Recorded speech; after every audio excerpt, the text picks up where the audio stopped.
Good evening, and welcome to this meeting of the Common Council of the City of Huntington for March 25th, 2025. Prior to the beginning of the business meeting this evening, we'll have an invocation led by Reverend Shalimar Holderly with Trinity United Methodist Church, followed by the Pledge of Allegiance led by Christy McElhinney. Those who wish to participate at this time may rise. Let us pray.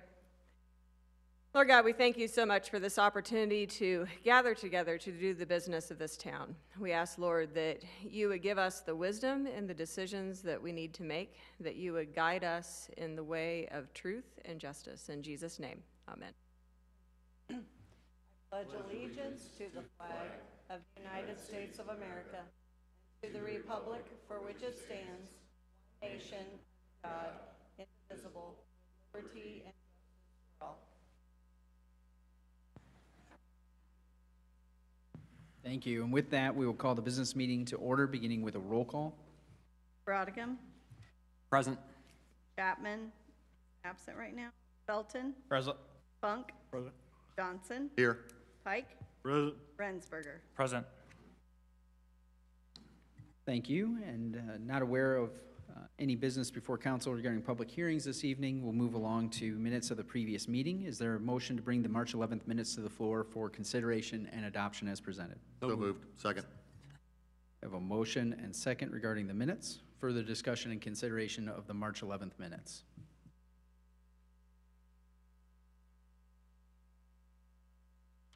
Not seeing or hearing any at this time, we'll call the question in favor of adoption of the minutes as submitted. Christy? Felton. Yes. Funk. Yes. Johnson. Yes. Pike. Yes. Rensberger. Yes. Brodigan. Yes. Thank you. And moving along to reports from committees, boards, or commissions. Paul? Nothing here. Dwight? Nothing. PJ? Nothing this week. Todd? Nothing here. Andrew? Nothing to report. Dave? Nothing. Okay. Next item on the agenda under petitions or comments from citizens, and welcome Councilman Chapman. I will give you a moment to report if you had anything from your subcommittees. Okay, great. Okay.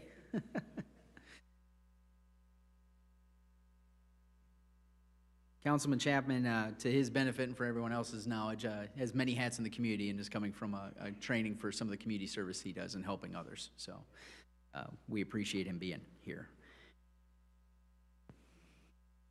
Not aware of any petitions or comments generally from citizens. This evening we have two presentations for council and the public on a major project that has been on the city's radar for a number of years.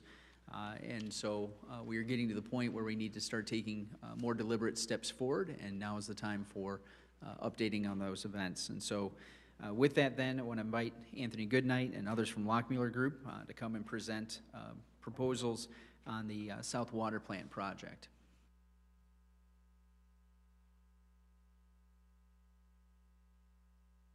All right, technology works great. So, Anthony Goodnight, Lockmuir Group, we're a civil engineering firm in Fort Wayne, actually throughout Indiana. Here tonight to present the South Water Plant Replacement Project. Should have this wrapped up in about 2 to 3 hours, so sit back and enjoy.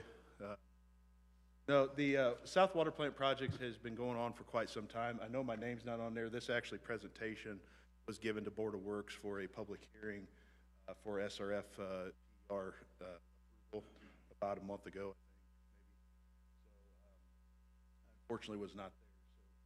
So some of this stuff you're going to see is based on requirements from the state revolving loan fund. That's where the financial package for the city of Huntington to build this thing is going to be coming from. And so you're going to hear from me tonight on the project, and I think Jeff Rao with Baker Tilly is going to talk about the rates. So, we'll get started here. A little bit of an agenda. Obviously, we've got introductions. That's myself, and I've got Philip Morton here. He's a project manager with Fort Wayne. He's also a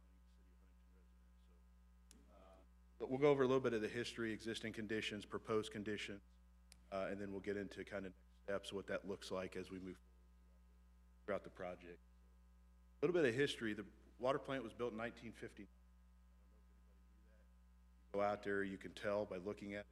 It's an old building. It's been through a number of renovations throughout the year, probably most notably in It was switched from a groundwater plant to a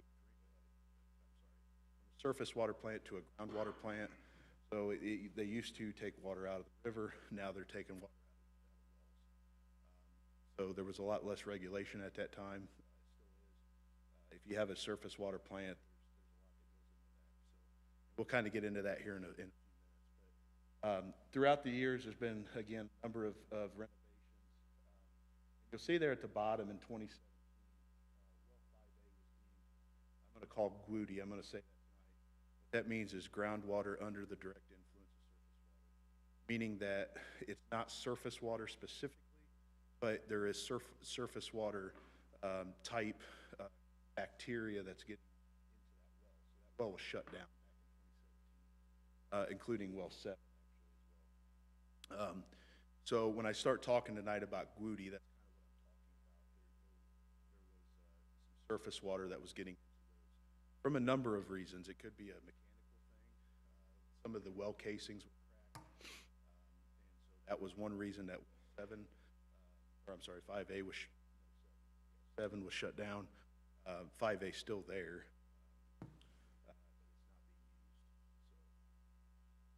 Some past supporting documents. The first one actually is interesting because I was still at the city back when we started this whole project. It was a supply and transmission study, and basically what that looked at is, okay, where can we get water and where does the water need to go? And we'll get into that a little bit tonight, where there was some study done on South Wellfield. So if you guys are aware, there's 2 water plants. Both of those water plants have a well field with them. The one up north, obviously the well fields are up there. The one out south, the well fields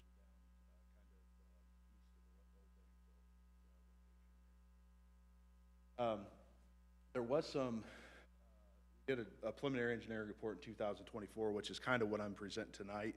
But there was some additional analytical testing of well 5A that was done last year as well. And it was favorable. It didn't show anything that was bad in it. But I know they have some mechanical issues with it right now. So when we get into the proposed project, you'll see where we're talking about new additional wells. So existing conditions, water usage has increased over the past number of years for the city, a little bit over 7%. That's from a number of things. It could be from residential growth. It could be from industrial growth. You know, they're using more water for CIP or just additional companies, right? So again, I mentioned the North Water Plant and the South Water Plant. South Water Plant's a big plant for Huntington. It serviced the city of Huntington from 1959 up until they built the North Plant back in 2010. Able to sustain the community for a very long time. And right now, your average, as you can tell, your average peak demand is about 4.4 million gallons a day. So that's on your 5 peak days.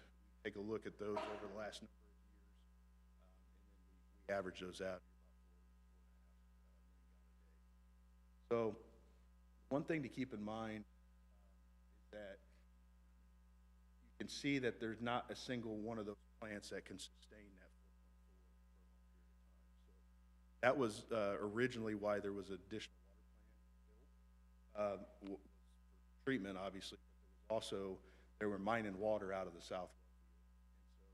And so in order for that well field to recharge,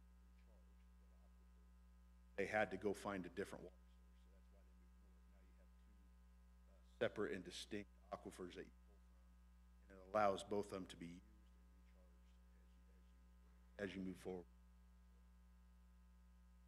Existing conditions, South Water Plant's very simple. It pumps from the wells into a cistern into an aerator into a detention tank, and then it goes through the filters in the plant, out the plant, and with some chlorine in it. So very simple groundwater plant. That's kind of why they went away from the surface water plant. Surface water plants, you have a lot more equipment, and you have to have a staff. Have to have a lab, all that type of stuff. So we're trying our best to stay away from those surface water regulations as much as possible. But we also have to find the right water. So the south well field, I mentioned earlier, so up at the top, you can kind of see, there's well 5A, down by the river, they're off of 200.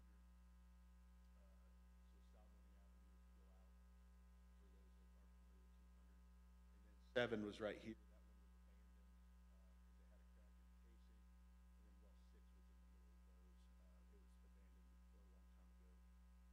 Those three wells were very good producers, probably somewhere in the 1,000 to 1,500 gallon a minute range. Wells out south, even farther south, well 9 through 12, those are out southeast of the landfill site, just north of 100 south. They're going to range probably anywhere from 400 gallon a minute to 600 gallon a minute. So you can see, you can get, if you get a 1,500 gallon a minute well, it takes 2 or 3 wells to be able to offset that in that southern portion. Well 12, I was just asking Annette, well 12 is actually out of service right now, and it is being repaired or being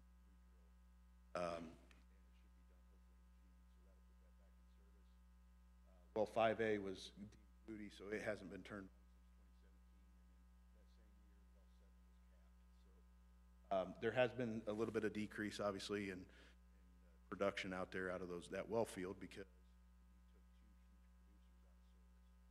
so our hope is that we can get those wells back and not have that same problem. So as part of the PER, we had to evaluate alternatives. And so these alternatives that we looked at was expansion of the north plant and north well. We have a plant. It actually has room to grow. It was built with an empty bay that we could put an additional treatment unit. Problem is a couple fold. One is there's no property for wells out there. The city doesn't own any property, and where the wells needed to be is a ways away from the current infrastructure. And then the other thing is that even if you put that treatment unit in, it doesn't satisfy that 4.4. In order for us to upgrade that, we would have had to do a much bigger project to be able to handle that. And then you get into that whole situation where now you might be mining water up north. That was looked at, and we kind of stopped looking at that. Expansion of the south well field was looked at. When I say south, I mean even further south than that map that I was talking about. So down near like 300 south. Peerless did some preliminary studies to kind of see where, if the city was looking for groundwater wells, where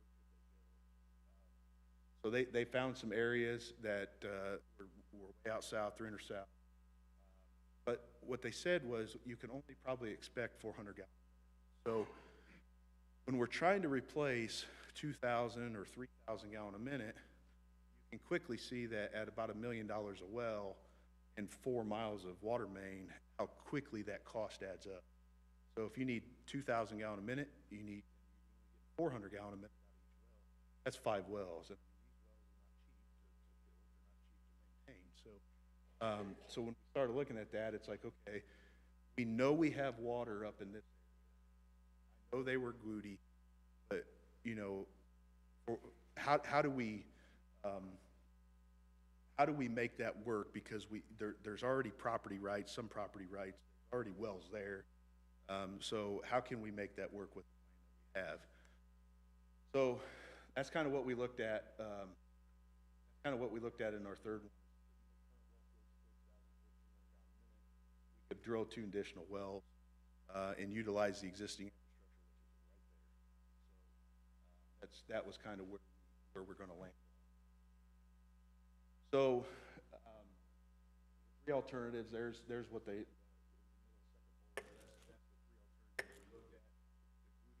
Alternative. So if we do find out that the wells are Glutie, it is possible to add additional onto the treatment process that we would be proposing, and it would require an additional. Get to the cost. I think it was like $600,000, but it really wasn't a lot, and then it adds some money.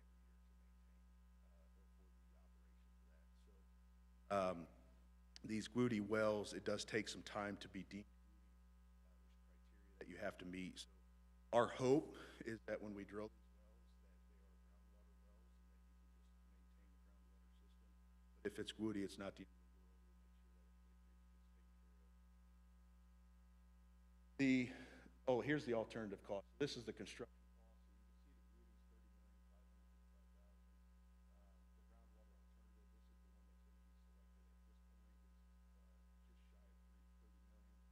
cost. This would be for a new plant.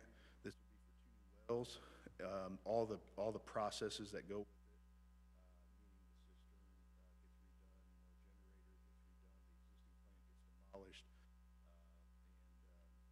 and the lagoons get demolished, all those types of things that would come with building a new plant with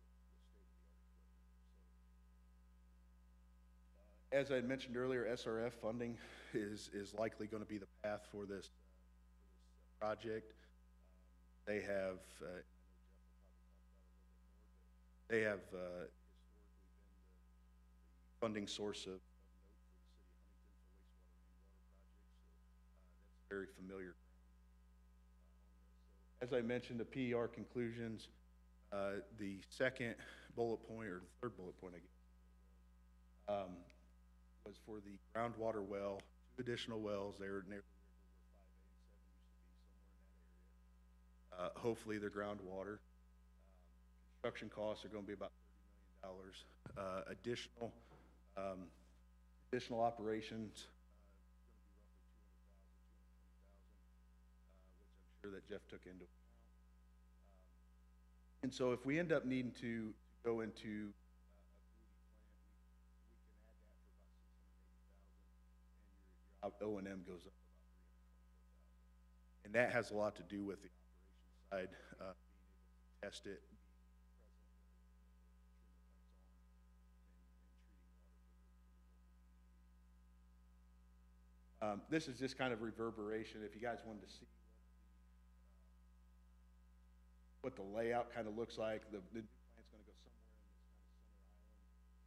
Currently, there's a cistern here that would get replaced kind of probably adjacent to that. Obviously, we got to keep things active and flowing while you're building the new plant, so we're going to have to build things kind of adjacent to where things are at now.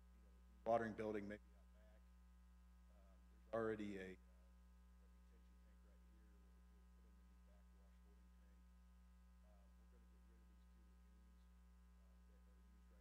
There's already a backwash at the north plant hopefully will be replicated, which actually doesn't send a lot of water to the river. It's actually recycled back to the plant, so you don't have to pump it twice out of the ground. So that will be looked at as well. Chlorination and disinfection, and then any water main work, sanitary sewer work, things like that. So that's all kind of included in the cost, as you guys have seen here. Right now, the project schedule, I believe the bond closing is in May. That's kind of anticipated. We begin design as soon as June. Start construction probably sometime in late 2026, and it'll take about 2 years to complete, and then turn it on. So this was already done. This is, like I said, this was a holdover from the Board of Works meeting, but they have already taken care of all the necessary paperwork to get it to SRF, to get it in line for funding. At that point, I will stop there and answer any questions that you get. Council members, that's a lot, and so we want to dive into this. So, questions do you have? Yes, sir.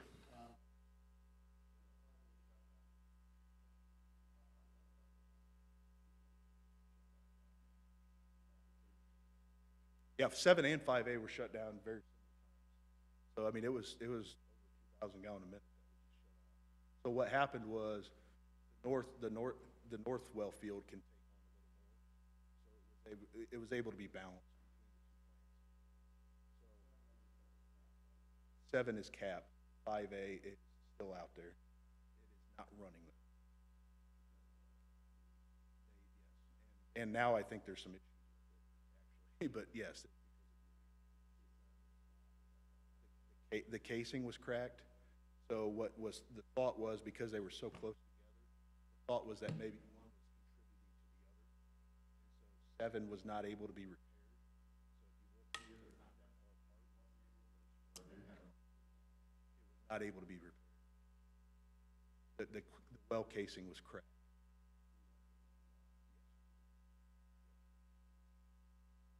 While you're on that screen, can you show where you were, sorry, where you were talking about the 2 new wells? Are they right in the same area as 5A, 7, and? They're going to be in that general vicinity. I can't tell you right where, because Peerless will go out there. They'll have hydrogeologists go out. They'll look at the lay of the land. They'll look at where the property rights are and all that stuff. They'll pick a spot, but yes, it'll be in that general area. And that was the construction of 2 new wells, is that correct? Yeah, unless you find a well that you hit 2,000 gallon a minute. Right. That water, drilling wells is not, there's no magic to it, but there is a science behind it, but it's not like we're gonna put a well here and we're gonna know we're gonna get 2,000 gallon a minute. We're gonna get you the best opportunity with the most water you can get. We don't know what's going on. It's hard to predict what we're gonna get. It's possible. I know at North well field, there's a well up there that's 1,200 gallon a minute. And it's like 400 gallon a minute. So you just never know when you're doing. Okay, I guess my question is, you threw a bunch of numbers at us there. I sure did. What, bottom line, basically, roughly, what are we talking here? I think total project with construction is like 36 million. You know, are there grants out there, or where are we gonna come up with $36 million? Yeah, I think most of the grants have dried up. I think, Jeff, I don't know if you spoke with us he may be able to talk about that. Yeah, that question will be addressed in Jeff's presentation. We're talking around 36 million, roughly? Around, Yeah, just, we can't.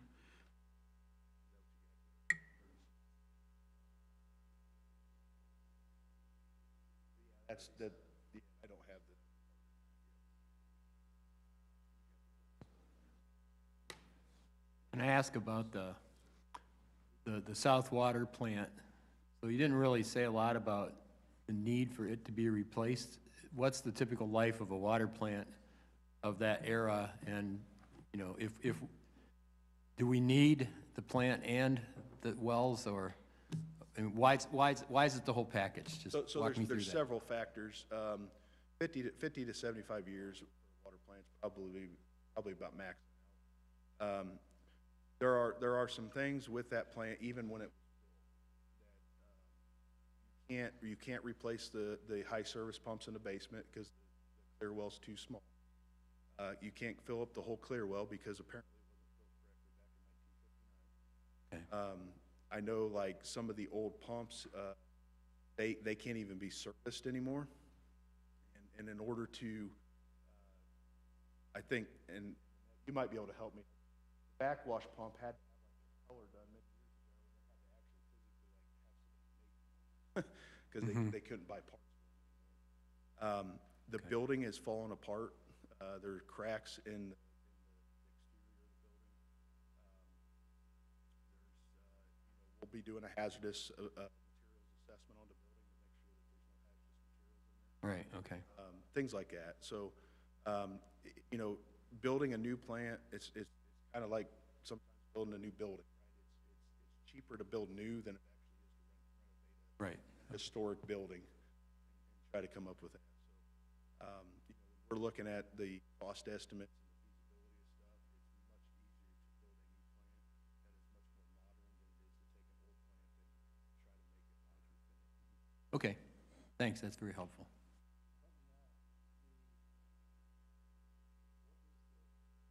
Number that we need output for Water that you need? yeah, because what I was hearing was we've had all sorts of gallons per minute or whatever that is, so we evidently are losing some of them, so it's coming down. Now we're gonna put two in to match that. Or in other words, how much is that supposed to be for county, city Yeah, so we need, function? yeah, I don't remember the exact number, but it's around 2,000 gallons, is what the city needs. When I say that, it's not that you don't have the water currently. It goes slower because it's, IDEM 100 years. requires you to take the biggest well out of service or the biggest equipment or anything like that when you're planning for things like this, because they talk about firm capacity, and you'll hear that a lot. So when you start looking at this, you start taking your biggest well out of service, even though it's working right now. If you were to lose that well, that would be a big hurt. Lose a 1,200 gallon a minute well up north that right now is kind of surviving the system. I mean, it was built in 2010. It all needs maintenance and that, and hopefully it won't go out.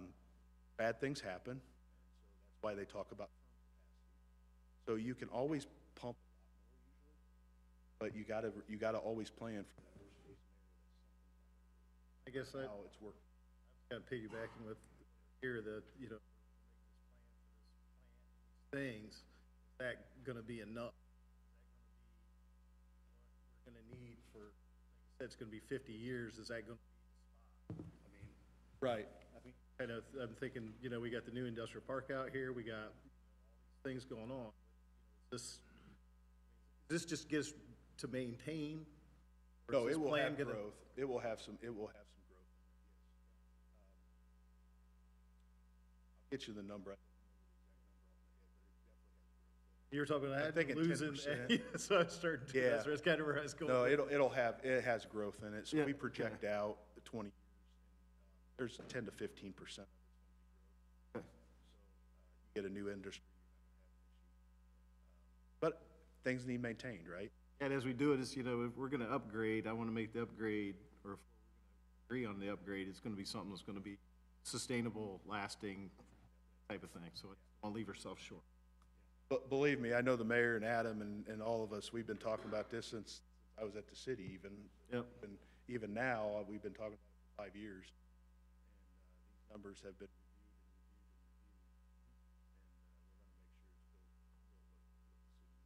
And the one thing that we do, typically a plant will run for about 16 hours a day. That way you have 8 hours that you can shut it down and actually do maintenance if you need to. So we don't plan on it running 24 hours a day. Right. So you can always run it a little bit more on those days if you need to, maybe an 18-hour day. That will allow you to get more production out of the same plant. So we're talking about the daily rates. You can always bump that up a little bit just by running a little bit more. So you don't ever want to get to that 20, 24 hour. Run it max all the time. Right, yeah. Yeah, that's not good. Yeah, you can't do that on your car, right? You can't just leave the gas pedal down. Tell my kids that? They don't listen to me. Yeah, they don't. Based on those numbers right there, how will the city be able to maintain during construction? During, Like, say the South Water plant gets demoed, will the North plant be able to keep up with the demand? South Water Plant will not be Okay. Well, you said it's going adjacent, correct? Yeah, it Okay. would be adjacent to it. Okay. Everything that would be built would be, everything that's out there currently working will have to stay in place until that new water plant and all the new equipment is ready to go online. Okay. There's, obviously, you gotta continue to provide water to the city. Some of that means that we gotta move some water mains that come out of the existing plant. They would go right through where the new plant is, and so we've got, but thankfully, there's 2 mains there, I think, kind of what the city has told us. So, we can move one and then move the other, so it's all in the planning, right? Making sure that everybody's got water. So can you explain the process of finding the wells? You said a Peerless company or? Yeah, so Peerless Midwest is who the city has historically used for their wells. They have on staff a hydrogeologist. So they do several different things. in the past. They'll do a site walk. I'm not a hydrogeologist, so I'm sure there's probably terminology for a lot of this stuff. They'll do a site walk, look at where the city has, rights. We'll go through there and say, okay, this kind of generally looks where we need to drill and put a stake in the ground. They can do things called fracture trace analysis, where they run a resistivity study through the ground that will hope to find fractures in the bedrock, which tells them that's the more fractures you have, the more likely they're looking for trying to find those fractures. And I'm sure Adam can show you, they have maps that kind of show the different types of fractures even in the intersections. And, okay, these are more likely, these fractures are likely to have more water than these fractures. So they can tell that from there. I've also seen them do other tests that they could put into like existing wells. And again, it's probably electricity tries to pinpoint from the existing well to figure out. It'll all depend on what they can do. I don't know if I missed. Yeah, so that's just kind of historically what they've done. So they're going with the rocks and stuff like that, but there isn't is there technology available to find water below the surface? That I would have to leave that. If I may, what Peerless does is they assess and assign probabilities to various sites, but ultimately, we then have to run test wells, and that's the only way we're able to determine if there's water there and what the flow is. So you have to do the test well after you've gotten permission from the property owner, and then if the test well hits, then you can develop a full well at that point, assuming you're able to work everything out with the property owner. So when we did these studies, Peerless did find sites where we likely would have an opportunity out in that south field and expand it, but it would be even further out than where we are now. With the existing wells, it's not just the wells that we're talking about for the infrastructure to maintain, it's also the raw water mains that take that water from where the wells are and run it all the way into the city. Those pipes are also installed in 1978. And so this is where we're looking at, the further out you are, frankly, there's more bad things that could happen. And so that's when we started to pivot to, let's reconsider some of our assumptions and look closer in where we know that there's good flows, see whether or not it's water that we can use. That's what kind of drove the shift away from looking that far out to let's look closer to home, which also I think is appreciated by our neighbors outside of the city. The reason I was asking is because depending on who you talk to, I've heard 50%, I've heard 40%, I've heard 30% of water that we're losing in the ground because of broken pipes. I was hoping there was technology to find the frickin' water so we could get to find where the leaks are. Because if we fixed all our pipes, we probably wouldn't even need the new wells, right? That's a different conversation. But I'm just, Yeah, that's a side thing, and Nate Getz, the utility superintendent, he enlists the help of Emmy Simpson. They do regularly every year. I think he tries to do a quarter, a third of the city where they go around and they actually do leak detection to try to find those. They put their listening equipment on water valves and fire hydrants and that kind of thing, and they listen for vibrations in the water main, and excess vibrations usually indicate some sort of a leak. So the city does do that on a regular basis. I know last year, I think it was in his annual report, but they found quite a few locations where there were some leaks. They dug up, they fixed either some leaking valves or some broken fire hydrants, even a couple of mains in a few spots. That's within the city. That does reduce the demand that we need, the amount of water we need to make by not losing it. So yes, we do that annually. And the balancing act with that is that when we replace those mains out onto the roads, we're tearing up a city street, we're creating more detours, so there's a lot of additional costs. It's balancing out, is that worth the squeeze for those savings? You're exactly hitting it right on the dilemma that we have with the do we know how much water we lose in the ground? Or I do not know. Could you check people's bills Yes. compared to how much water? Yes, so we do have to do an annual audit. Every 2 years, it's a water loss audit, and it gets validated by, we do the audit, and then we have a third party audit our results and validate our answers, and then that gets submitted to IDEM annually. So we do that annually. I don't know what that number is, and that, I don't know what the most recent number was. That's So where if we we're- could find half of that, wouldn't that be cheaper than $36 million to build a new everything? Unfortunately, it half anyway? of our water loss is not enough to make up the difference in the capacity that we need to generate water-wise. So we still need to make more water. Stopping some of the leaks would reduce the amount that we have to make, the amount of water, but not enough to make up that difference. Okay, that's Yeah. kind of where I was trying to figure out. Right, yeah, unfortunately, yes, we need to do that, but it's not the same number, I guess, is what I'm saying. But 40% of 4.4 million gallons is, yeah. I think finding 40% is probably unrealistic. Typically, 15 to 20% is like a Average. top-tier water system. Okay. Okay, so even if you're talking,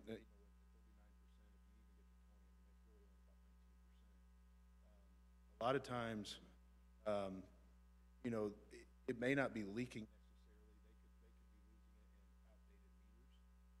necessarily. They could be losing it in people that are unauthorized to take water, that they're trying to crack down on. I know the city's installed a bulk water use station to try to crack down on having hydrant meters around town, which somebody can just hook up and go get water. So I think it's all those things that the city is doing to try to combat that number. But I think the real number is probably in that 15. I don't know about water, I'm just trying to figure out Hey, cheaper ways to do it if I it's can. how you Yep. learn. Todd, you're bringing up, Exactly. How you you're learn. bringing up a conversation that water utilities deal with constantly, is lost water. And 15% is, I know it sounds strange, but that's a good lost water number, because you've got to remember, if you go all out trying to find your lost water and you figure it out where it is, like the mayor said, you have to be prepared to spend the money to dig up the streets, replace the water mains, do the backfill, resurface everything. I mean, it costs millions of dollars to fix that lost water problem. I agree with you. I think it's a good idea to work on it, but it isn't anything that you can just go out and solve right away. It's something that takes time. And I don't know if we put a little more into this bond and set that aside for searching for lost water or not. There's a lot of things to talk about. I have a question on, Charlie, real quick, before your next question. okay, good. We will bring in a presentation to council on the efforts we make in a deeper dive, because we talk about this in the State of the City and in the annual report. We'll update council on the steps we're taking to try to catch water loss and remediate it. And the biggest challenge for a city like Huntington, it's that we're in the Midwest. And so when we have a winter like we just had, where it swings from single digits on up to 50 degrees in February, that creates a whole lot of new breaks. So even if you got to zero loss, the next year, you'd have to start over again with your leak detection and figure out where were the new cracks in it. Yeah, and I want to add, in that water loss number is it's kind of hidden in there, but it's water that's lost during a water main break. When we have a main break like we had downtown, where it keeps running and we're dealing with it, all the best we can do is estimate how much water we think came out of that water main during the time it took us to fix that break. And unfortunately, it's a guess. You can estimate based on pressure and how big of a hole you think you had and how long it ran and come up with a number. Generally, you estimate on the safe side. So that is a number that's in there, and that number will never go away. We will always have to deal with that, which is why we'll never get to zero.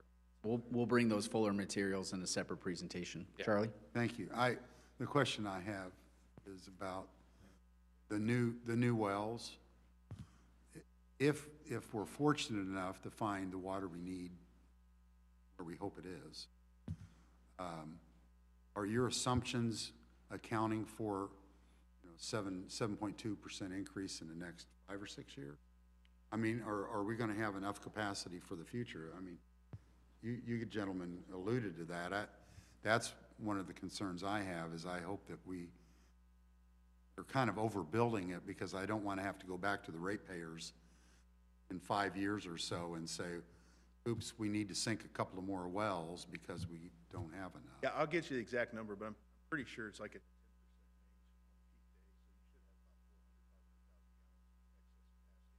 But remember that this is the peak rates that we're looking at.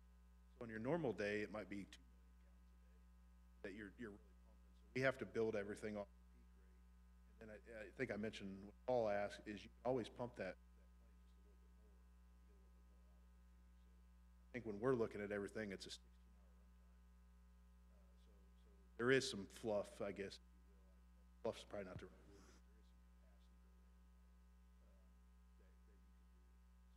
But remember, you got to have the water. So if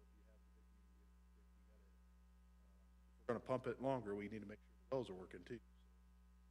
The wells are probably as important as building the new plant. Right? You got to have the water to be able to get to the plant. So finding that water is going to be key. So does Peerless think when we drop new wells, where we've had our problem wells, they're going to hit the same aquifer, or are they looking for a new aquifer? History tells us they will. I mean,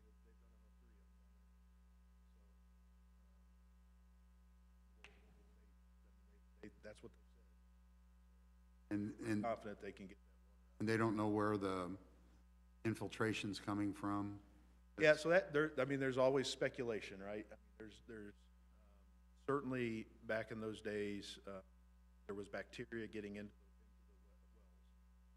There's no way to really trace where it came from. The river's not far away, so I mean, it is possible that there was some surface water. It could have been both those wells are just bad, right? The one casing was bad. I'm pretty sure that the other one was looked at. It wasn't bad at the time, but maybe it was. When you're sticking a camera down in there, it's kind of hard, right? You're looking underwater trying to see if there's something wrong with it. So it's incredibly possible that you could drill new wells and end up in the Gwuti, as I said. So they're groundwater because you're getting influence from surface. And that's where we've kind of planned in, we know what needs to happen if that happens. So I think the best case scenario is that we're in a groundwater plant. And really the worst case scenario is that we get to that Gwuti plant and you still have somewhat of a groundwater operation. And just remember that, when I talk about bacteria, I mean, all this goes through disinfection, right? So it doesn't get to the system. The head of the pump. I mean, you know this. And I would encourage the annual state American Water Works Association annual conference is coming up in April. You guys want to know more about water, the water industry? It's a great conference to go to. I know Charlie's been a part of it. I'll be there this year. I'm sure he'll be there, but if you guys want to do that, it would be great to learn. A lot of things we'll be talking about. Yeah, and the questions and the conversation you're having here, it's happening all over the state with every utility. Same thing. The challenge is finding good water. We're fortunate to have well water. Fort Wayne is dealing with surface water, and that's very challenging to do. The key is just finding enough of it. So fingers crossed that we. But again, yeah, it's an assumption. Just do your best assumption. You want to take a crack at the odds that we'll end up with a Gwuti situation with the new wells or not? I will not. Okay. I'm optimistic. How's that? Let's go with the good stuff. Leave the odds to French Lick. We'll be fine. There you go. Yeah. I'm just thinking of divining rods now, that's all. And Anthony, for the benefit of Dwight's question, though, as we're talking about probabilities, in your timeline as he laid out, the testing on that occurs very early in the process and will shape our direction moving forward, correct? Yeah, that's the hope. I mean, hopefully you find out really early in the process. So, most likely what will happen is, drill it, we'll test it. If for some reason it hits, you'll know right away, right? If it doesn't hit, what will likely happen, and I think IDEM has said this, is that they will require the city to probably test those wells either every month for a year or every other month for 2 years. And that will kind of show where it head. Hopefully it shows good and we won't have an issue. But that's where the water is, so I think the mayor said it best. You know, we looked out south, and I mean, when you're talking $1 million a well and $1 million a mile for a water main, you could add $7 million real fast, or $8 million real fast to that project. And again, you need 5 wells at 400 gallon a minute. What happens if you find one that's 200? Now you got to go drill another one. You know, that's the gambling. I think that's what you're asking, but that's kind of the gambling you do with that. Going back to Todd's question is, can you find water? That is the key, finding water, finding it in enough capacity where you don't have to drill additional wells. Further questions at the moment for Anthony and the Lockmuir team? This will not be the last opportunity to ask those questions, so I encourage council members on your own, and as you communicate with your constituents, gather those questions, and we will get answers to the best of our ability with those. And Anthony, Philip, we just really appreciate your assistance and help with this. I'm all warmed up, Jeff.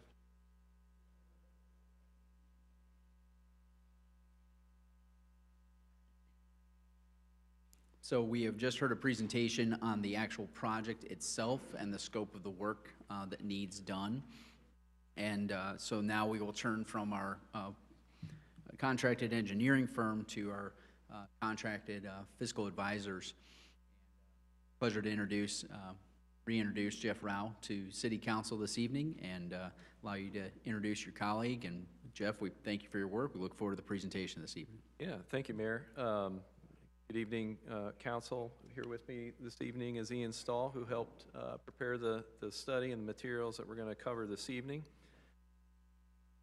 So we just thought we would, well, first of all, we've provided 2 handouts. The first is a bound copy. That's sort of the detailed cost of service rate study that we've gone through,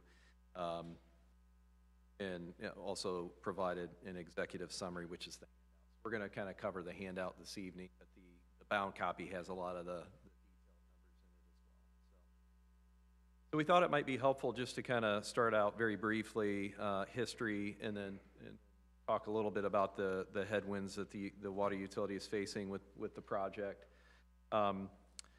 So going back just a few years, you may recall the city was able to successfully refund some outstanding bonds and provide roughly $400,000 in savings. So that obviously helps with sort of looking at keeping rate impact down to the existing customer base. On the heels of that, the city implemented a slight rate decrease, which was about 1.6%. You may recall at that time, the state legislators enacted a new law that basically repealed the utility receipts tax at that time. So as part of that legislation, it required water utilities to reduce rates by the 1.6%. So that was the most recent rate adjustment dating back to June of 2022. So fast forward to 2025, where we're at now. Kind of want to talk a little bit about the project, which Anthony introduced, and kind of explore a little bit more of the funding options that the city is pursuing. So again, total estimated project cost, just over $46 million, almost $47 million in total. So the proposed plan for the project is to break this up into two phases. So phase one that you'll see is the South Wellfield project, which is about $9 million. In terms of funding sources, the SRF has committed to a $1.5 million SRF grant. The question was asked earlier in terms of opportunities for grant money, and quite frankly, there are not a lot of opportunities out there for grant money, but we are certainly pleased that the SRF, who's been a good partner with the city in the past, is committed to $1.5 million phase one project. The balance of the project, roughly $7.5 million, is to be funded through a 20-year loan through the SRF program, and that is anticipated to be funded through what we call their traditional program, which is the low interest subsidized rate program, the lowest interest rate program that they offer. And we are maximizing the amount of the traditional loan, which they cap at $7.5 million per year. Right now, that interest rate is at 2.36%. The city is on schedule to close towards the end of April on the phase one loan. Phase two, which we're anticipating in 26, early 27, is estimated at about $37.8 million.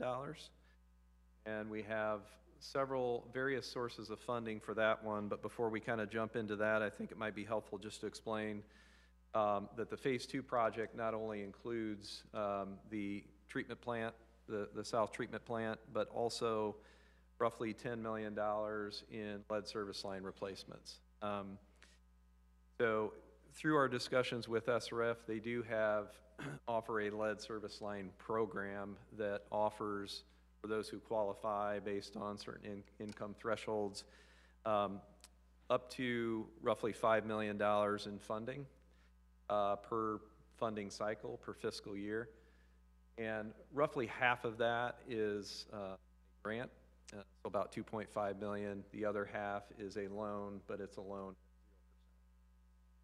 So the proposed financial plan assumes within the $37.8 million, two lead service line funding programs, at assuming $5 million each for a grant, and then $5 million in total for the 0% interest loans.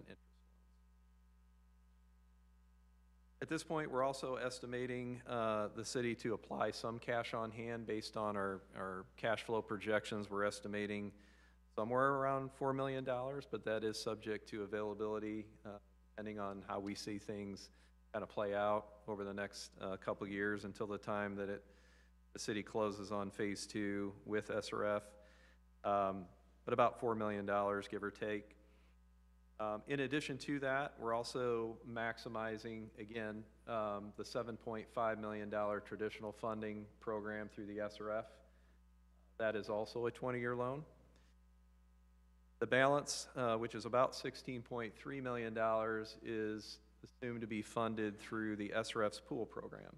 So you may recall from past projects, but if not, the SRF offers a separate program for communities that have needs that are greater than just the $7.5 million cap in their traditional program. So what the state does is it goes out and issues a large pool bond that combines a number of community projects together into one bond. The state issues that bond at the AAA rated bond rate. So we're maximizing interest rates through the pool program. So not as low in terms of interest rate as the traditional program, but better than what we could get just on our own if we were to issue debt through the open market. So we've estimated that rate to be about 4%. We are able to do an extended loan term of 35 years on the pool program. So those are our funding assumptions for phase two project. So the project is obviously the major driver in headwinds in terms of potential impact on rates. The other is just, talked about aging infrastructure. There's a pretty large need over the next 5 years for water main replacements, replacement of equipment, vehicles, et cetera, totaling roughly on average about $2.24 million per year. So that $2.24 million is actually something that we would have to collect through the rates, so it's built into the rate structure, and those capital needs are paid for on a pay-as-you-go basis. So those are really the major drivers there. So we'll kind of pivot now to talk a little bit about the rate study and the cost of service study. In years past, the city has taken, a pretty common approach with regard to rate increases, and that is to simply identify what the shortfall is and then increase all of the rates the same percentage. We call that kind of across-the-board percentage. So that at the end of the day, if the city needs a 10% increase, all of the rates and charges are increased 10%. So essentially every type of customer class or customer receives the same percentage roughly, assuming that they use the same amount of water every year. With a cost of service study, it's a little different approach. So with a cost of service study,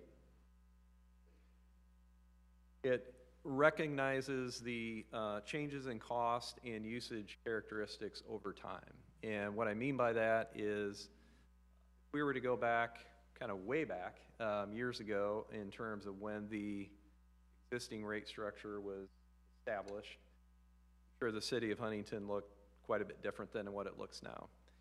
That's pretty common. So every community grows a little bit differently. Hopefully every community is growing, but every community grows a little bit differently.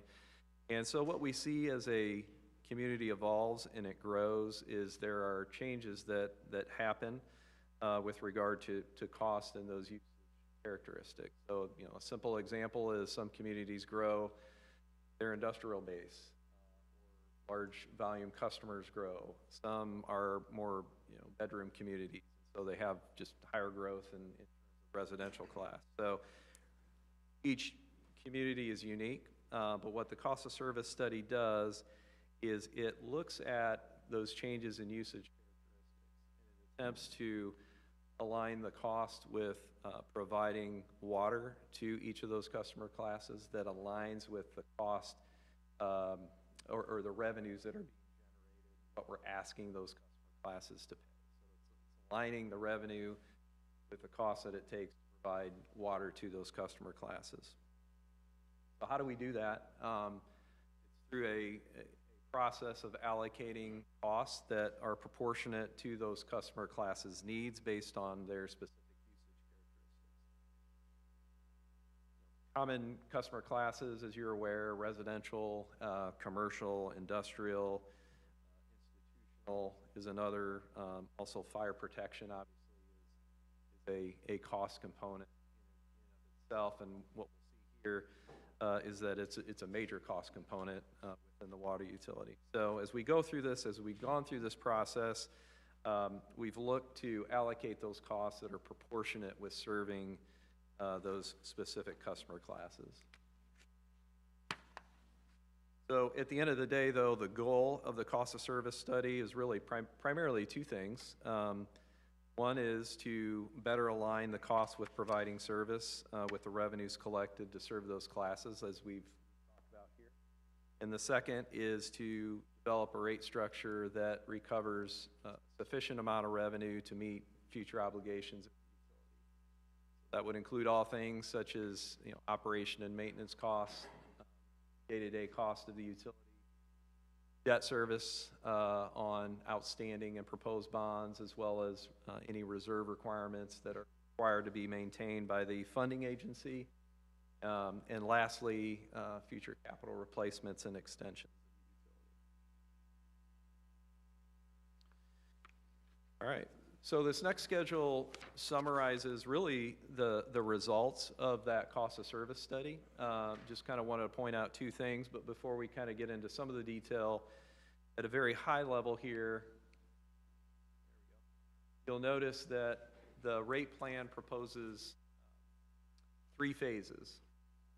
So the first phase, which would go into effect in June of 2025, and then a second phase of June of 2026. These first two phases have been incorporated into the rate ordinance that is being considered for introduction this evening. The third and final rate increase out in 2027, we would anticipate that to be really more of a true-up increase that will be needed based upon the actual bids of the Phase 2 project. So we could go ahead and adopt all three, but it's a pretty big variable, pretty big unknown in terms of what that project is going to cost. So we didn't want to get too far over our skis and adopt the full rates at this point, but rather start stair-stepping rates in the interim while we take on Phase 1 and we get closer to Phase 2. And then once bids are received, we have the final funding package for Phase 2, then the city would move forward with the final adoption of the third phase out in 2027. It's just a little bit about in terms of the timing and the phasing of the rates, but in terms of the actual change in the rate structure, I'll just kind of point out a couple things. You'll notice the existing rate structure, the volumetric charges include essentially five different tiers. This is pretty common in the state of Indiana. Actually, I probably should have mentioned this earlier. The city actually went through a cost of service study, I think it was about 10 years ago, and we looked at, at that time, potentially transitioning to cost of service. And we did sort of make some small little steps in that direction, but I think at the time it was just determined that it wasn't the right time to full cost of service. So I just say that to say that we're, the city still has, a 5-tier rate structure, again, pretty common in Indiana. However, we're seeing really more of a movement away from sort of that traditional structure that provides, pretty deep discounts to larger volume users. So the more water that's used, the cheaper the cost per 1,000 gallons that's paid by those customers. So in order to transition to cost of service, what we're seeing then is a reduction of the 5-tier instead of moving from 5 to 3-tier rate system. We have adjusted the cubic feet within those rate brackets as well. But you'll see going to more of a 3-tier, and there's a little bit less in terms of differential within those rate tiers. So the first 40,535 cubic feet would be priced at $7. I'm just focusing on this first phase here. The next 259,000 cubic feet would be priced at $5.95, and then anything over 300, there still would be a discount or discounted rate, but that would be at $2.04. So we'll see what this impact here is in a minute, but again, what we're seeing, what this tells us based on cost of service, is that over time there had been some subsidies that have been created because of the growth that has occurred within the city in terms of change in usage characteristics. The lower volume customers, i.e. residential customers and small commercial customers, have been subsidizing to some extent the cost of providing service to the larger volume customers. Not a whole lot of change here in terms of minimums. One thing that I think is notable, we did increase the minimum gallons, or I'm sorry, not gallons, cubic feet allowed for 5/8 inch. Mayor was helpful in long working together to sort of identify sort of the basic needs of providing service, the basic needs of a typical household in terms of usage. And so we felt it was appropriate based on that information to increase that first bracket minimum charge to 183 cubic feet. One thing we'll need to, actually we'll need to update this, but our understanding is there's not currently any 3/4 inch meters, or no longer 3/4 inch meters being installed, so there actually aren't any customers utilizing that charge. But you'll see what the rest of the meters minimum charges are. We've not changed any of the other minimums. It was just the first 5/8 inch minimum. So So all these charges here are tied to volumetric charges that are reflected. Yes, sir. What's an average household? Yeah, an average household typically uses about 535 cubic feet, which is about 4,000 gallons. And we'll get to that here on the next schedule.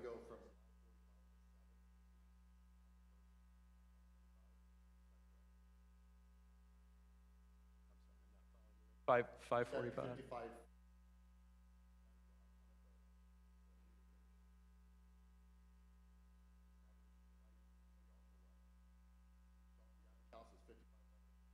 Average household, the state kind of recognizes the average household to use about 535 cubic feet, which is about 4,000 gallons.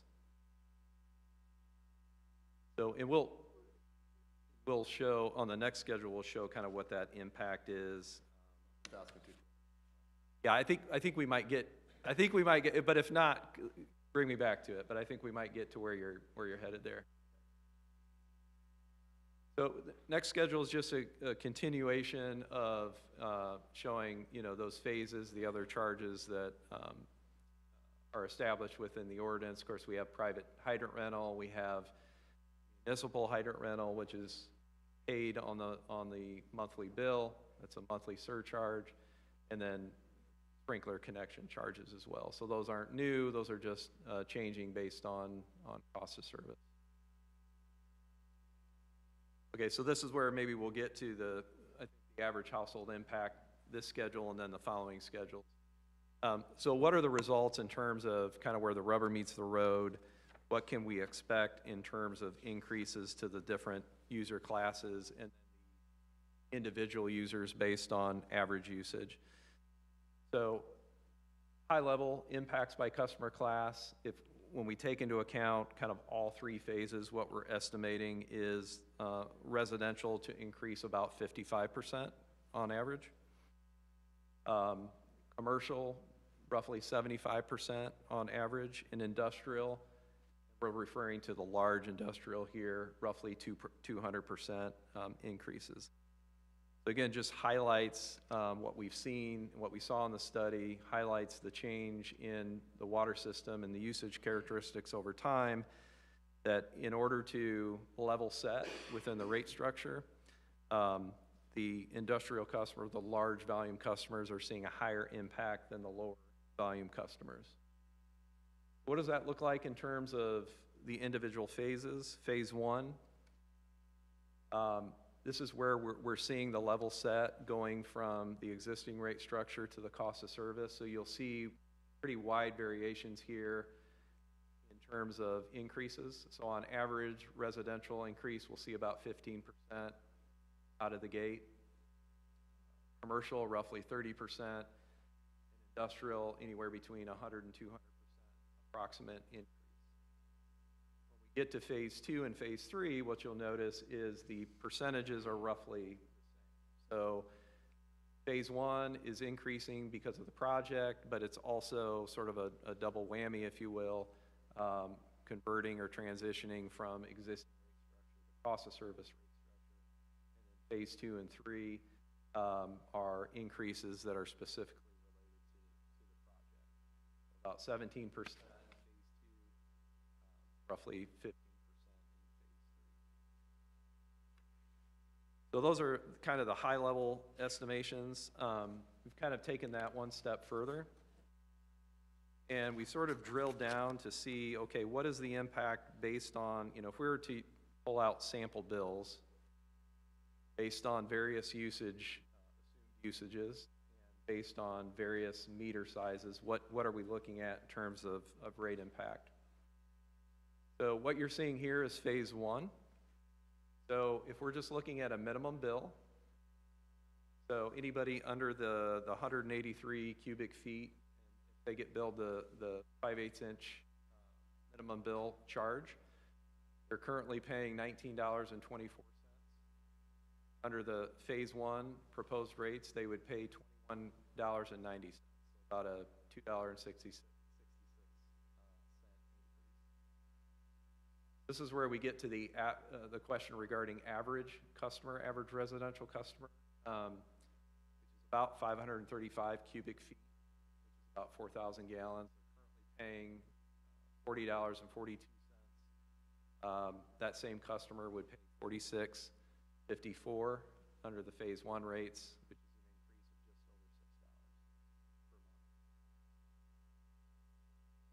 an increase of just over $6 per month. 1,000 cubic feet, so this would be more like a household that has a family that likes to shower a little bit more, perhaps. Existing rate is about $65.76. Under the proposed rate, that household would pay just over $79, or an increase of about $13 per month. Small commercial, existing, assuming about 1,700 cubic feet, 1-inch meter, they would pay $114 currently, and under the proposed rate, about $141. About a 23–24% increase. So obviously the trend here is that the higher usage you have, you're going to see a higher monthly impact out of the gate under Phase 1. Jeff, if you could go back to that slide real quick. While it's fresh, I want council to catch this. So the sticker shock for us is often in the percentages. I know that's where it was for me. And when I get into this, where I see the actual household impacts and what those percentages translate to, it gives me a much clearer sense of what the real impact is. Whether it's an increase of 50 cents a day or $1 a day, what that looks like. It's key. This slide is the key, because this is what really it translates to. All of us as ratepayers, we don't care about the percentage, we care about the impact on our pocketbooks. So this is where the rubber meets the road on these slides, and we'll come back to them in the Q&A. Thanks, Jeff.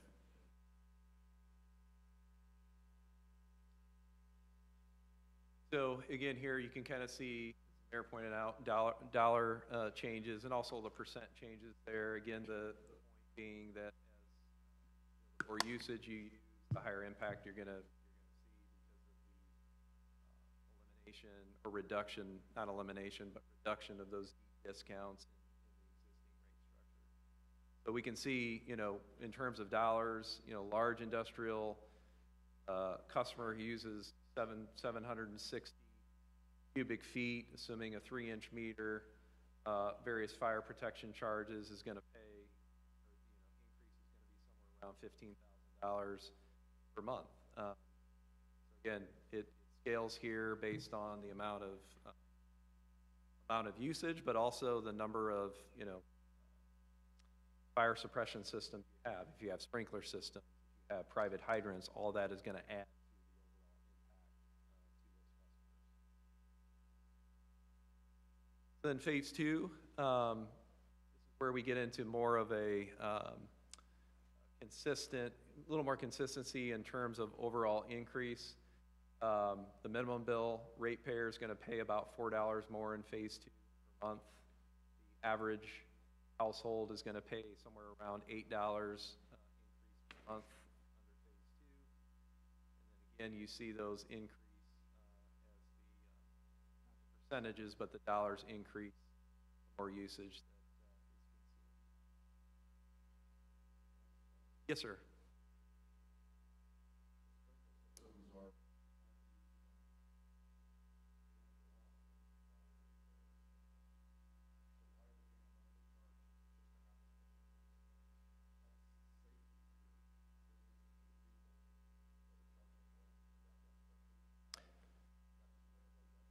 Yeah. Jeff, Adam's coming up behind you to answer this one, because this one gets pretty involved. You're on the water bill, but you're not using the water unless you. Right, so it doesn't, yes, you're right, water doesn't typically flow through it unless it goes off, but when it does go off, it's not metered. So where does that water, how do we recover cost on the water when it does flow? They are required to test those fire systems annually, as well as all their sprinklers. When they do that test, that water is not metered. It shows up as lost water, quite frankly, in our water loss audit. So it's a fee that they're paying for the availability of the water in the event that they need it in an emergency. It is essentially, it's an insurance, because we do not meter fire suppression systems. That's where that fee comes in. Is that the same? Adam, and just to add to that too, and sometimes it's a good question, because sometimes there's a misconception that it is to account for the water that's used during fires. But it is a common question, and a lot of times we'll hear, well, is it just to maintain hydrants, for example, or purchase new hydrants? And it's really much more than that. It's to, when the system was built, it was built to accommodate for and allow for oversized for fire protection, fire suppression. So all of the infrastructure was oversized, the plant was oversized to provide for fire protection when you need it, kind of that max hour and gallons per minute event. And so that has a cost to it. And so that's really what this is recovering, the cost of the infrastructure that's in place to provide for that fire flow. And where this gets harder to translate for folks, we saw this recently with some of our neighbors out in the county. Annually, all of us that own property, our insurance companies go through and they review what sort of fire protection do you have. And because we've made the investments we have in those fire suppression systems, hydrants that we have in the water mains, the city of Huntington scores a certain level that has improved significantly under the leadership of previous chiefs here. Chief Johnson works diligently every year to keep improving that score. And so our insurance rates are lower that we're paying for those private insurance policies. And if you have neighbors in the county outside of the city, they recently saw a jump in their insurance rates because their score changed as the insurance companies reviewed fire protection service that's available to them through the volunteer department. So that's what makes it hard sometimes for us to square that we pay more on this bill, but it saves us a lot more on this bill, especially when you're going from public side to private side. Jeff, please continue. That brings us to phase 3 again. Phase 3 will be sort of the true-up phase down the road after bids are in hand. But what we're estimating at this point would be, an additional roughly 15%. And you can see the dollars there, which are very, very similar to what we saw in phase 2. The average residential home, roughly $8.25 increase per month. And then you can see what the impact is for larger volume customers as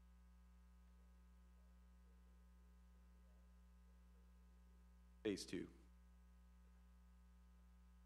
So, yep. So overall, if we're looking at average customer, we're at 8.25 phase 3, another 8.25 phase 2, $16.50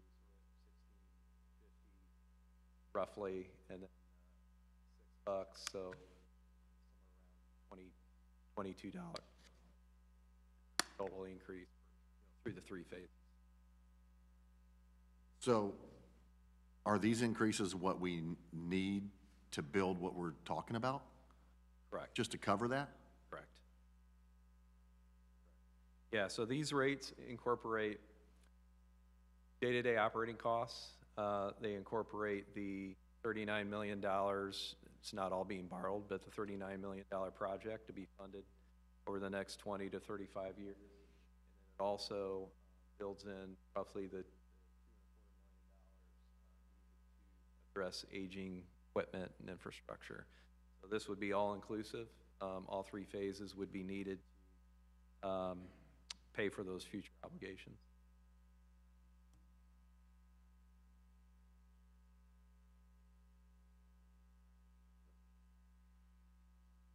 So that's what I have on the executive summary and high-level overview. Happy to answer any questions you have.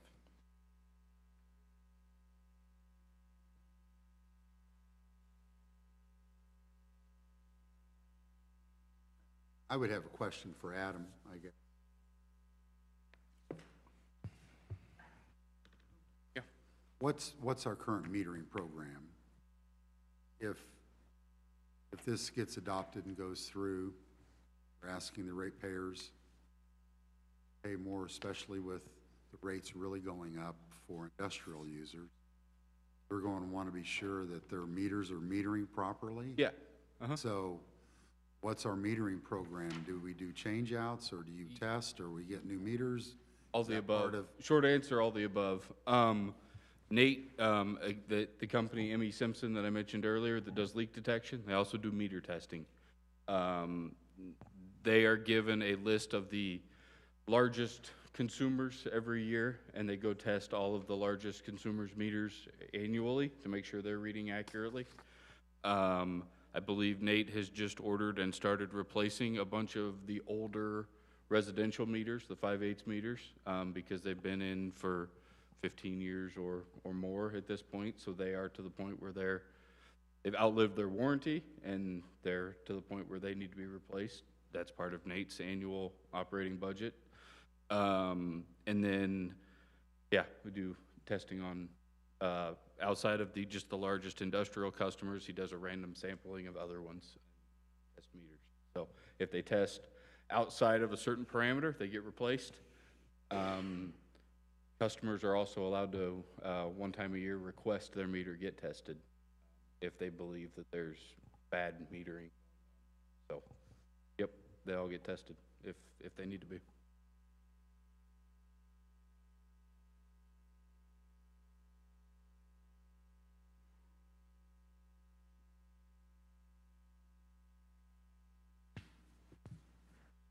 Further questions at this time by council members? Just to clarify, so the project description that Lockmuller Group gave us didn't include the lead service line replacement. That you have built into yours, right? It is, yep. We've actually built in lead service line replacements in two ways. We built $10 million into the funding package, take advantage of the grant Right. loan.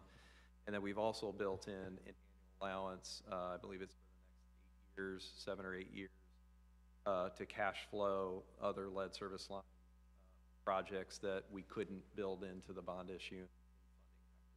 Built in two ways. So Thanks. that grant money that's available and the money that's allocated in the proposed bond, does that cover lead service line replacement just for the city or for everybody? And is that going to include residents? So I think I could clear that up a little bit, Charlie.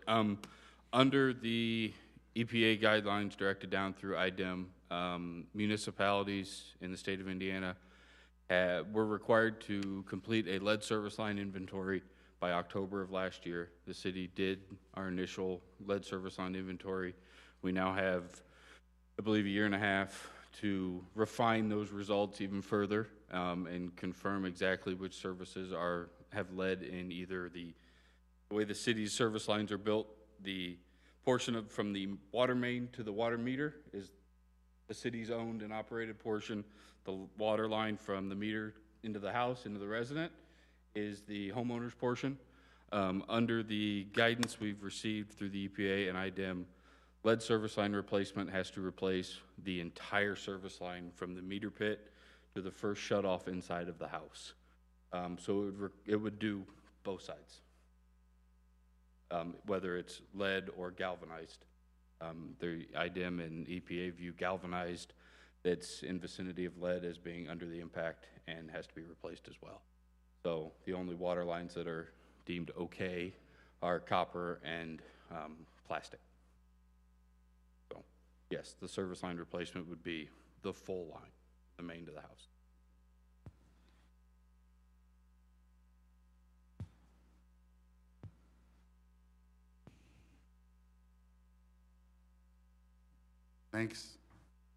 Thank everybody for the presentation. There's a lot to digest.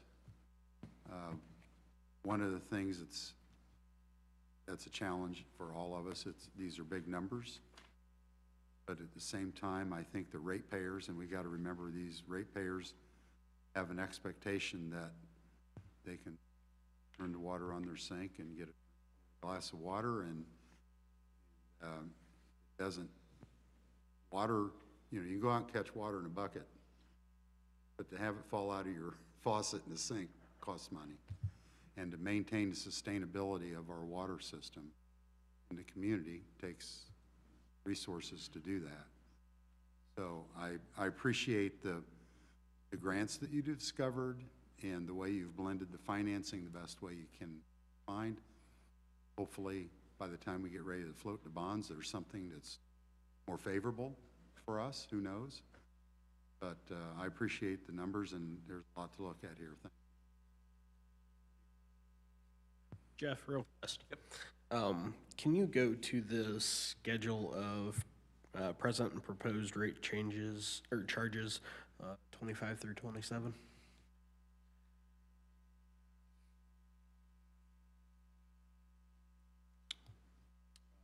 Yes, that one right there.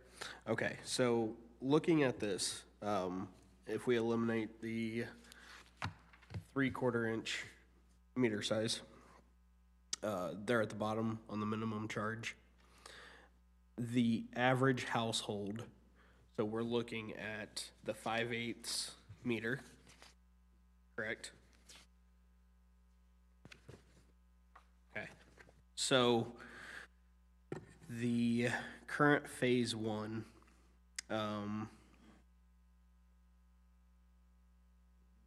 let me figure out this.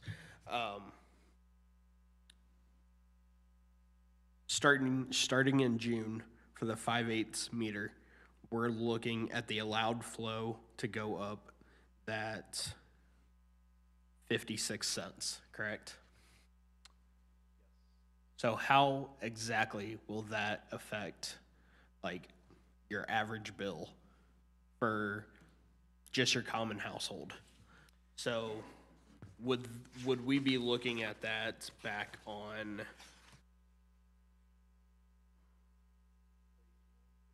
phase one? So the average household that uses,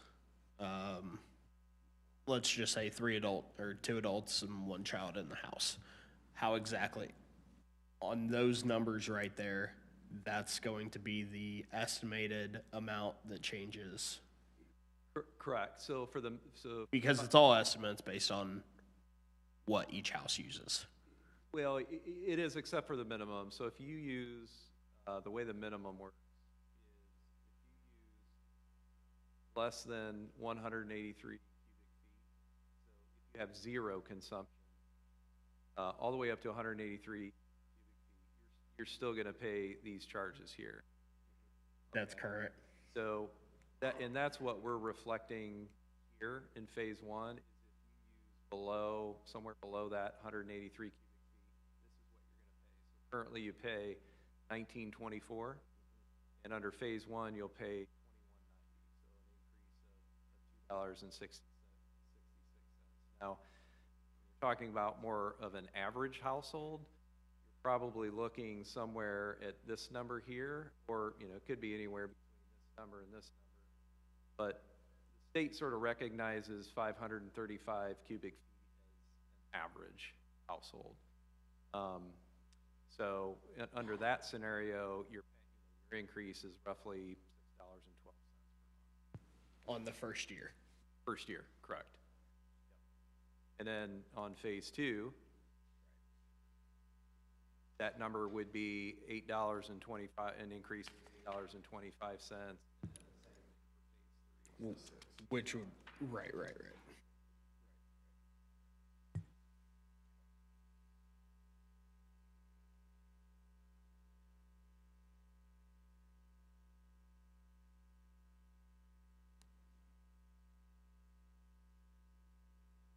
Further question or discussion at this time by council members? Thank you, Jeff. Thank you, Ian. Appreciate your hard work on this. Thank you. So council members, you have the materials. We encourage you, again, to do a deep dive into those. Baker Tilly is glad to be available to answer questions as needed, and as you send them in, we will pass them along and we'll get them out to you. There will be further discussion going forward, of course. There is no action by council tonight on this information because we want you to be able to digest this discuss it with your constituents, and do some deep dive into the actual numbers yourself. And so with that, at this time, we'll move along under old business then. We have second reading of ordinance 4C25. Christie.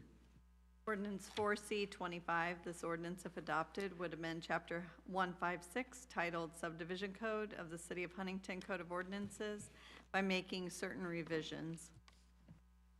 Is there a motion to bring ordinance 4C25 to the floor for consideration and adoption on second reading? So moved. Second. May I have a motion and second. Director Keplinger. I don't need any millions of dollars.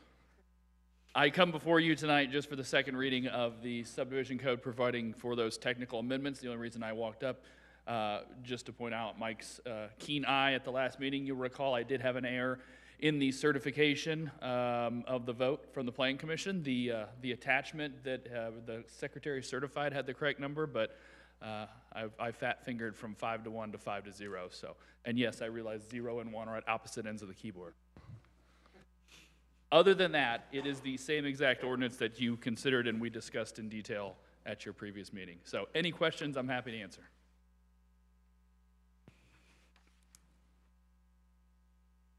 Not hearing further question or discussion, we'll call the question in favor of adoption on second and final reading of ordinance 4C25. Christie? Funk? Yes. Johnson? Yes. Pike? Yes. Rensberger? Yes. Brottigam? Yes. Chapman? Felton? Yes. Thank you. And then under new business, we have introduction of ordinance 7C25. Christie? Ordinance 7C25. This ordinance, if adopted, would amend section 50.10 water rates, increasing the rates and charges applicable to user rates, hydrants, and fire protection systems. Thank you. And with that, I want to hand things over to Mr. Hartberg to explain the purpose of introducing ordinance 7C25 this evening and walk council through the matter. Thank you. Good evening, everyone. Ordinance 7C25 is being introduced this evening. It would incorporate the Phase 1 and Phase 2 rates that have been discussed in detail this evening and implement them for the minimum monthly charges, the metered consumption amounts, private hydrants, municipal hydrants, and the permanent fire protection systems throughout the city. I'll direct your attention to subsection F towards the end of page 3, the schedule of effectiveness of rates and charges. The first phase rates would go into effect for the first full billing period after June 1st, 2025, and the phase 2 rates that are shown would go into effect the first full billing rate after June 1st, 2026. The procedural, or the procedure for council to consider ordinance 7C25 is it's introduced this evening. A notice of public hearing is going to appear in the paper tomorrow for a public hearing on April 8th before your next regular meeting. Notice is being mailed to utility customers that reside outside the city, and it's being posted at the city building. After the public hearing, council would be able to consider the ordinance at that point. Happy to answer any questions on it.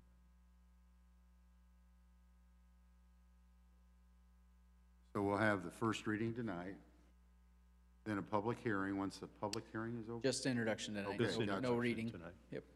No action by council this evening. And this essentially is looking at the cost of service adjustment. Yes.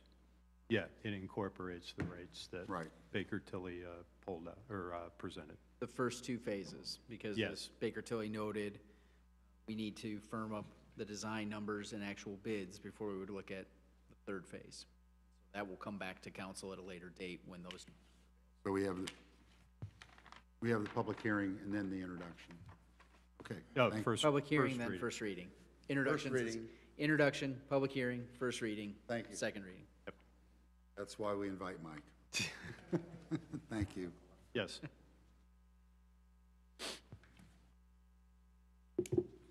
Further question or discussion by council on the process and the timetable?